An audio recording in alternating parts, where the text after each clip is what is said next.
Good evening, Kirk Parker Development Company. Before I get into my specific comments, you guys have dealt with a lot of negativity over the last 6 or 8 or 9 or 10 months on land use issues. And as we have worked our way through this process that we've been in since November of 2012, frankly, we've found a lot of positive things.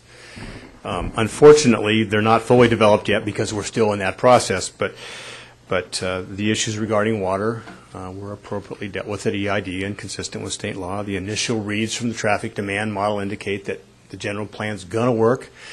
You're going to have a world-class transportation system if you build it out. It won't be unlike. I don't know how many of you have driven the Golden State Highway and gone from Los Angeles County to Orange County, but I think you will see that kind of a difference on Highway 50 as you leave Sacramento County or as you enter Sacramento County in terms of the quality that you've got there. El Dorado County is one of the few counties that's putting a lot of money into their transportation system and not waiting for the state.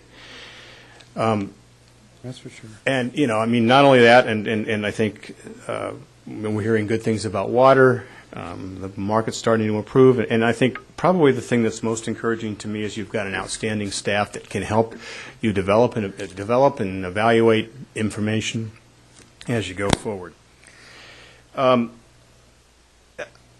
generally think that an early review policy is not a good idea because it won't be based upon the complete information.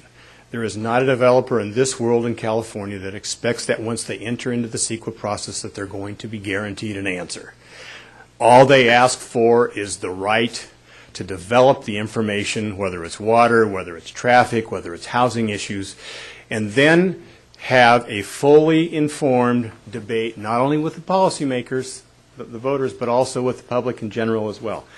That's the beauty of the CEQA process. It allows you to get to that point.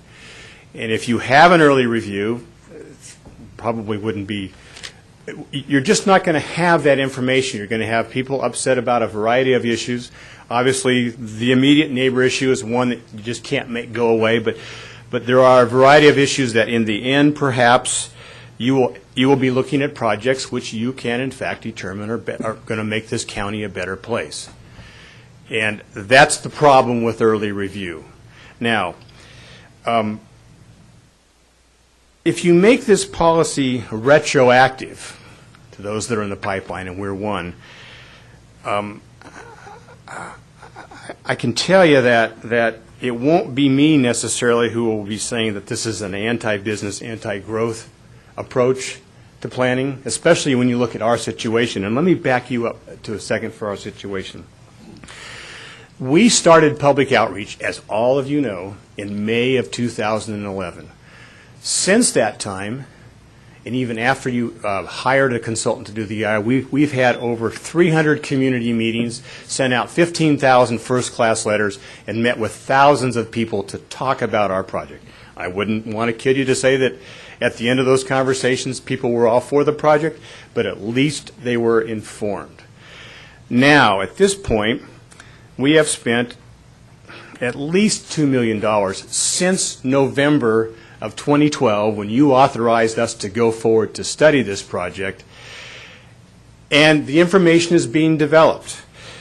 I think the latest schedule that we've got, I know you've got it in your folder here, but an admin draft is due sometime in the first quarter. An admin draft is due sometime in the first quarter of 2014, and you saw the schedule that's there. I frankly would have wished it would have gone faster, but that's where we are today. Now, Supervisor Veerkamp recently asked me to go meet with UC Davis to see if there was some way that maybe we could entice them to come to this county to do something.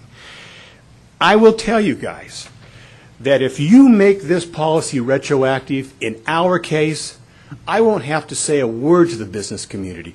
Your competitors who are trying to attract that business will tell UC Davis for you. They will tell you that in El Dorado County, you get authorized to study a project. You promise them a 4-quarter game. We told you it's going to take about a year. We're in the 3rd quarter. They said, stop. We want to talk about this some more, and maybe we're going to tell you not to go forward anymore.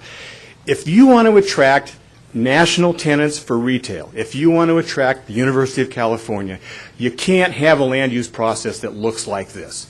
I'm not suggesting an outcome. I'm just telling you that if you do that, you're asking for nothing but trouble. Going forward, maybe, yeah, but at this point, to tell me in our projects, and frankly the Gallows as well, after all the public outreach we did, before, during, and after, and all the money we spent, we're spending $100,000 a month on these projects. We've filed permits with the Army Corps of Engineers already, knowing that this decision has to get there.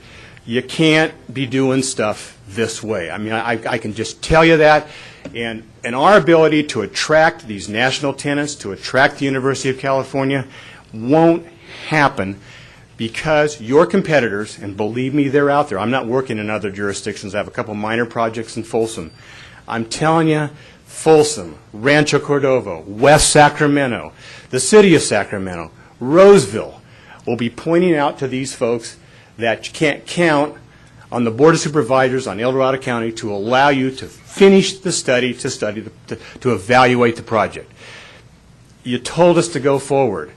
We went forward. We're working like crazy on this thing. We're paying every dime of it. We don't expect an outcome. We expect the opportunity to fully discuss the merits and demerits of our project with a complete CEQA process. And like I said this morning, the nice thing about CEQA is it's fact-based. You generate the information, you evaluate the facts, and you make a decision. To stop that process at this point in the third quarter of a four-quarter game, it would just be devastating for the business economy in this county and for the kinds of things that you guys want us to go out and attract. You think I'm going to go to UC Davis next month and say, geez, I've spent $2 million on my project? And guess what? Now I got to come back and talk to the Board of Supervisors of the Planning Commission again about an early review about whether they even want to proceed or not. That doesn't work in that world, believe me. Anyway, I know you got tough decisions. You know, the final point there's two final points I want to make is that there's been a lot of talk about how many lots we really have in this county or don't have in this county. There's no right answer to that. There's potentially 20,000 parcels out there. But we don't know how many of those are really going to be developed over time. Some may develop at a higher intensity rate than others. But there clearly is no risk in having a few extra.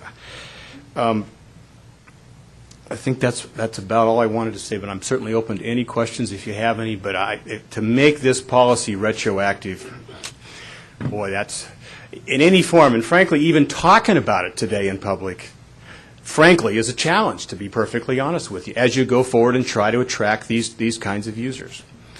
So with that, I certainly will take any questions if you have any. I would encourage you to be very careful about this policy and the unintended consequences that go with it. I have full confidence in this board and your staff that as these major projects come forward, you and the public will be fully informed with information that's been professionally evaluated by your outstanding staff.